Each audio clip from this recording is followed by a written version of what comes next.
Hello friends, అందరికీ welcome back to our channel Suni's kitchen. ఈరోజు వీడియోలో ఆరోగ్యానికి ఎంతో మేలు చేసి బాడీకి ఇమ్యూనిటీ పవర్ అనేది పెంచుతుందండి. మనం రెగ్యులర్గా తినాల్సిన రెసిపీ అనమాట. అందులోని ఈ వర్షాలప్పుడు చల్లగా ఉన్నప్పుడు మనకి జలుబు, దగ్గు, గొంతు నొప్పి వీటి నుండి ఉపశమనంగా అయితే బాగా పనిచేస్తుందండి. ఈ పులుసు అయితే తప్పకుండా అయితే అందరూ తినాల్సిన రెసిపీ అండి. దీనికి కావాల్సిన పదార్థాలు ఏంటంటే అల్లం పులుసుకి కావాల్సిన పదార్థాలు చూద్దామండి. మనకి ఏంటంటే ఈ మోతాదులో అల్లం అయితే ఉండాలన్నమాట.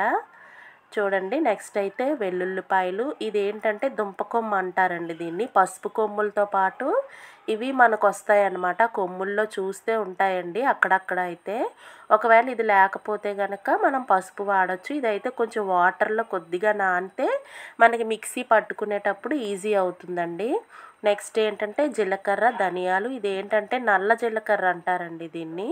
ఇదైతే మనకి మార్కెట్లో దొరుకుతుంది. ఈ పులుసులో ఇది వాడితే కనుక మనకి దగ్గు, జలుబు నుంచి అయితే బాగా ఉపశమనం అండి. ఇవన్నీ వాము, ధనియాలు, జీలకర్ర ఇవన్నీ మనకి ఆర్గానిక్ ఇంగ్రీడియంట్స్ కదా. నెక్స్ట్ ఏంటంటే ఇదైతే బాగా నానబెట్టుకోవాలండి. వీటితో పాటు అయితే ఒక 2 ఉల్లిపాయలు, చింతపండు అయితే పులుసు కోసం అయితే ఇది వేడి నీళ్ళు పోసి నానబెట్టుకోవాలి. నెక్స్ట్ తాలింపు కోసం పోపు దినుసులు, కరివేపాకు, ఎండుమిర్చి ఇవేనండి ఇంగ్రీడియంట్స్ అయితే. నెక్స్ట్ అయితే వీటన్నిటిని బాగా మిక్సీ పట్టుకోవాలండి. ధనియాలు, అల్లం, జీలకర్ర, నల్ల జీలకర్ర, వాము, నెక్స్ట్ అల్లం, వెల్లుల్లి, ఉల్లిపాయలని మిక్సీ జార్లో వేసుకొని అయితే ఫైన్గా గ్రైండ్ చేసుకోవాలి. ముందుగా అయితే కొద్దిగా వేడి నీళ్ళు పోసుకొని చింతపండు అయితే ఈ విధంగా నానబెట్టానండి. బాగా మనకి గుజ్జు అనేది బాగా వస్తుంది అనమాట వేడి నీళ్ళతో నానబెడితే. నెక్స్ట్ అయితే చూడండి, మిక్సీ జార్లో ఇవన్నీ ఒకటి తర్వాత ఒకటి వేసుకొని ఫైన్గా చాలా మెత్తగా అయితే మనం గ్రైండ్ చేసుకోవాలన్నమాట. చూడండి, అల్లం కూడా ఇలా ముక్కలు కోసుకొని, మెయిన్ బాగా ఇంగ్రీడియంట్ అయితే అల్లం అండి.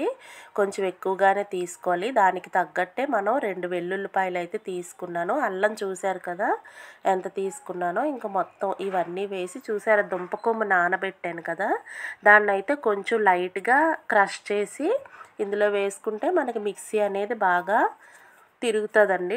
అలాగే వేసేస్తే మనకి పట్టేస్తుంది అనమాట. నెక్స్ట్ కొంచెం ఇలా కచ్చా పచ్చగా అయ్యాక ఉల్లిపాయలు అనేవి ఇందులో యాడ్ చేసుకోవాలి. చూడండి, మనకి ఆ పసుపు కొమ్ము, దుంప కొమ్ము వేసాం కదా, దానివల్ల అయితే మంచి కలర్ వస్తుందండి. పులుసు కూడా చాలా మంచి కలర్ అయితే వస్తుంది. చూడండి, ఇది లేకపోతే పసుపు అయినా కూడా మనం యాడ్ చేసుకోవచ్చు, ప్రాబ్లం లేదు. నెక్స్ట్ ఉల్లిపాయలు కూడా వేసుకొని మంచిగా మెత్తగా అయితే పేస్ట్ ప్రిపేర్ చేసి పక్కన పెట్టుకోవాలండి. చాలా ఈజీ రెసిపీ అండి. ఇవన్నీ ఏవి ఫ్రై చేయాల్సిన పని లేదు.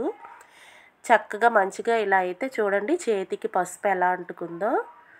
చాలా మంచిదండి మనకి ఈ జలుబప్పుడు తింటే కనుక. చాలా అంటే చాలా మంచిది. తప్పకుండా అందరూ ట్రై చేయండి.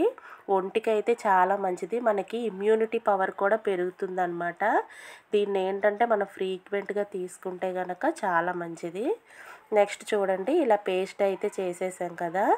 ఈ పేస్ట్ అనేది ఏంటంటే మనకు ఆయిల్లో ఉడకాలండి. బాగా వేగకూడదు, చెప్తున్నాను కదా, ఉడకాలంతే. జస్ట్ ఉడకాలి, ఎక్కువసేపు అయితే ఉడకాలి, కానీ ఫ్రై అయిపోకూడదండి. ఫ్రై అవ్వకుండా చూసుకోవాలి. అప్పుడు మనకి పులుసు అనేది రియల్ టేస్ట్ వస్తుందన్నమాట.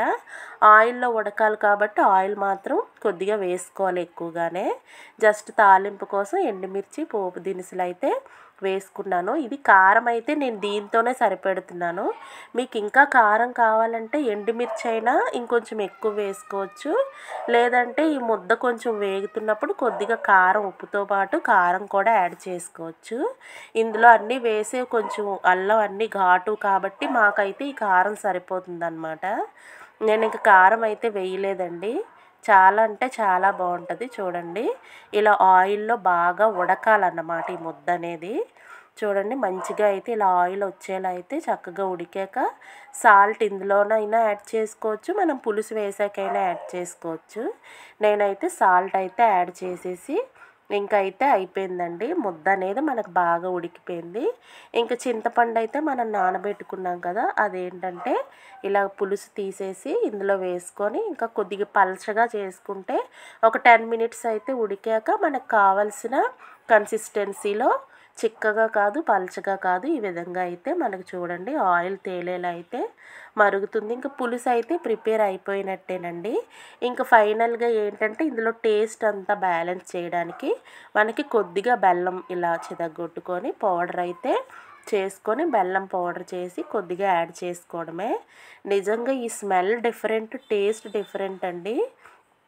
తప్పకుండా మీరైతే ఈ వర్షాలప్పుడు తప్పకుండా ట్రై చేయండి. వర్షాలనే కాదు, ఇది ఫ్రీక్వెంట్‌గా తింటే గనక మన బాడీకి చాలా అంటే చాలా మంచిది. చూడండి పులుసు అనేది మంచిగా అయితే మరిగిపోయింది. ఇంక దీన్నేంటంటే మనం వేడి వేడి అన్నంలోకి సర్వ్ చేసుకొని, దీనికి కూర కూడా మనకు అవసరం లేదండి. జస్ట్ అప్పడం కానీ, వడియాలు కానీ ఉంటే సరిపోతుంది.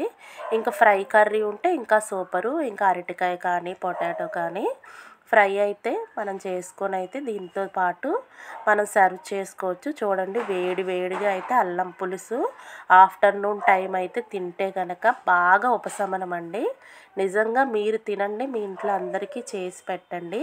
తప్పకుండా మీకే తేడా అయితే తెలుస్తుంది. ఇంకా పులుసు అయితే ప్రిపేర్ అయిపోయిందండి. ఇలా వేడి వేడి అన్నంలోకి అలా కొద్దిగా పులుసు వేసుకొని తింటే గనక చాలా మంచిది. వీడియో నచ్చితే లైక్ చేయండి, షేర్ చేయండి. ప్లీజ్ నా ఛానల్కి సపోర్ట్ చేయండి. Thank you friends. Thank you for watching. Bye bye bye friends.